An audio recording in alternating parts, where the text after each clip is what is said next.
और जब यहाँ जम्मू कश्मीर में टेंडर किए गए रिक्रूटमेंट एजेंसी हायर करने के लिए, तो उसमें जो L1 है, लोएस्ट वन, वो एप्टेक कंपनी उसमें फॉल करने की वजह से उसको जब ये सारी प्रक्रिया पूरी करने का टेंडर दिया गया, उसके बाद हमारे जो नौजवान हैं, हमारे भाई बहन बेटे बेटियां, उनको एप्रीहेंशन है कि कहीं जैसे इस रिक्रूटमेंट एजेंसी ने पहले भी इसके ऊपर इल्ज़ाम लगे और इसको ब्लैक लिस्ट करना पड़ा, उस प्रकार की कहीं प्रक्रिया यहाँ न हो जाए, इसको लेकर यहाँ के जो नौजवान हैं वो सड़कों पर उतरे। क्या कहेंगे आप उनके बारे में? सुनाए आप सुनो, देखिए, जहाँ तक Jammu Kashmir service selection board के जो एस्पिरेंट्स हैं, जहाँ तक उनका मामला है, बहुत सारे हमारे नौजवान, हमारे भाई बहन, हमारे बच्चे बेटियां मुझे मिले हैं, मैंने उनसे मुलाकात की है। उनकी एक एप्रीहेंशन है एप्टेक रिक्रूटमेंट एजेंसी को लेकर, चूंकि ये कंपनी इससे पहले ब्लैक लिस्टेड हुई थी कहीं यूपी में या किसी और स्टेट में भी, और जब यहाँ जम्मू कश्मीर में टेंडर किए गए रिक्रूटमेंट एजेंसी हायर करने के लिए, तो उसमें जो L1 है, लोएस्ट वन, वो एप्टेक कंपनी उसमें फॉल करने की वजह से उसको जब ये सारी प्रक्रिया पूरी करने का टेंडर दिया गया, उसके बाद हमारे जो नौजवान हैं, हमारे भाई बहन बेटे बेटियां, उनको एप्रीहेंशन है कि कहीं जैसे इस रिक्रूटमेंट एजेंसी ने पहले भी इसके ऊपर इल्ज़ाम लगे और इसको ब्लैक लिस्ट करना पड़ा, उस प्रकार की कहीं प्रक्रिया यहाँ न हो जाए, इसको लेकर यहाँ के जो नौजवान हैं वो सड़कों पर उतरे। मैंने खुद माननीय लेफ्टिनेंट गवर्नर साहब से और Jammu and Kashmir service selection board के चेयरमैन श्रीमान राजेश शर्मा साहब से भी बात की है।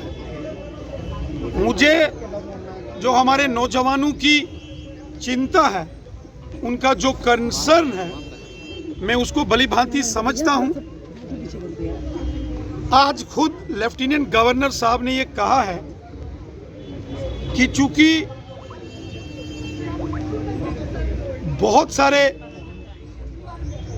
जो एग्जाम्स के लिए एडमिट कार्ड बच्चों को सौंप दिए गए हैं, अगले 10-12 दिनों में शायद सर बच्चे रिटर्न एग्जामिनेशन की कोई डेट्स भी आई हैं,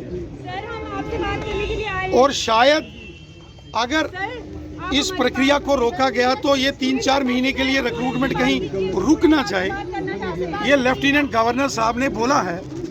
लेकिन मेरा मानना है कि ये जो हमारे बच्चे हैं, जो हमारे नौजवान हैं, जो हमारे बेटे बेटियां हैं, उनकी बात भी सुननी चाहिए और उनको ये विश्वास दिलाना चाहिए कि कहीं भी किसी प्रकार से इस मामले में कोई चोर बाजारी भ्रष्टाचार नहीं होगा। लेफ्टिनेंट गवर्नर साहब, आपको याद होगा, उन्होंने जब सब इंस्पेक्टर की भर्ती में भी गड़बड़ हुई और रिजल्ट्स के बाद जब सारी चीज आई, सारा मामला सीबीआई के हवाले किया गया। मेरी बात सुनिए, 20 से ऊपर लोग सर बच्चे जो हैं सीबीआई ने गिरफ्तार किया है, गिरफ्तार जरूर किया है, लेकिन लगता नहीं है सर को, जो चेयरमैन है उसको, जो ब्लैक लिस्टेड कंपनी है उसके नहीं बख्शा जाएगा। जो भ्रष्टाचार करेगा जेल की सर एपटेक कंपनी को क्यों करवाए जा रहे हैं? एपटेक कंपनी से क्यों करवाए जा रहे हैं? बच्चों का भविष्य के साथ क्यों खिलवाड़ किया जा रहा है? बच्चों के भविष्य को फिर से खिलवाड़ किया जा रहा है? हमने लेफ्टिनेंट गवर्नर साहब के संज्ञान में ये सारा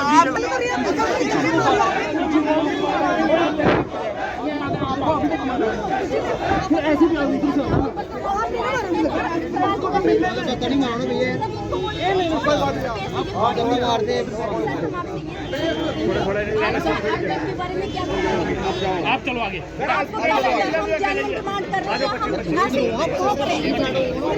देखिए, यहाँ तक मामला एपटेक रिक्रूटमेंट एजेंसी का है।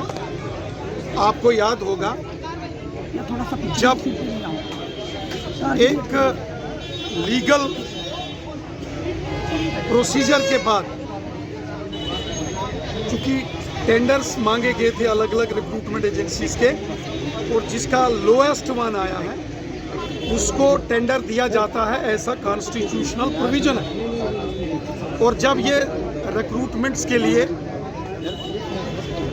जब कंपनीज को हायर किया गया, उसके टेंडर मांगे गए और L1 एपटेक कंपनी का आया, उसके बाद भी हमने इस बात की एप्रीहेंशंस जाहिर की थी कि चूंकि एपटेक कंपनी का पुराना ट्रैक रिकॉर्ड ठीक नहीं है, वो ब्लैक लिस्टेड कंपनी है। दोबारा क्यों लाया गया? सुनिए ना, मैंने तो लाया नहीं है। सर सेंटर में तो आपकी सरकार है ना, सेंटर में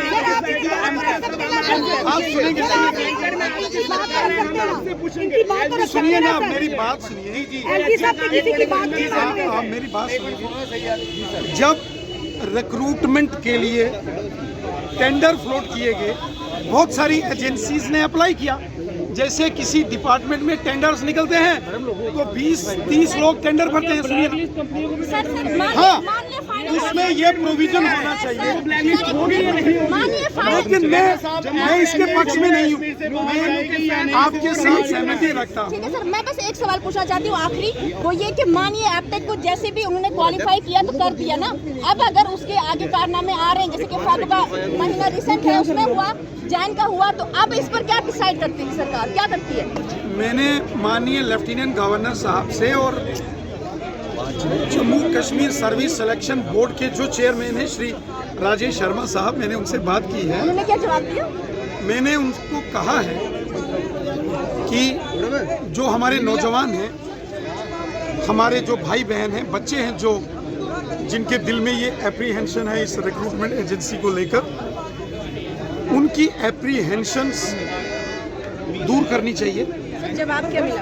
लेफ्टिनेंट गवर्नर साहब ने कहा है किसी जालसाजी को, किसी भी भ्रष्टाचारी को, बेईमानी को नहीं बख्शा जाएगा। सर कब तक सालों गुजर जाते हैं सर, सालों गुजर जाते हैं, हम बच्चों को रगड़ा दे रहे हैं। एसएसपी सर ने ऐसा कहा होगा जवाब में कि हम उनको रगड़ेंगे, वो घर से बाहर नहीं आएंगे। उन्होंने ऐसा नहीं कहा। SSRB के जो चेयरमैन हैं श्रीमान राजेश जी, सर बच्चों को एप्रीहेंशन नहीं, बच्चों के पास एविडेंस है, हमारे पास सबूत है, सबूत के आधार पे अगर कोर्ट डिसाइड करती है तो आपके पास सुनिए।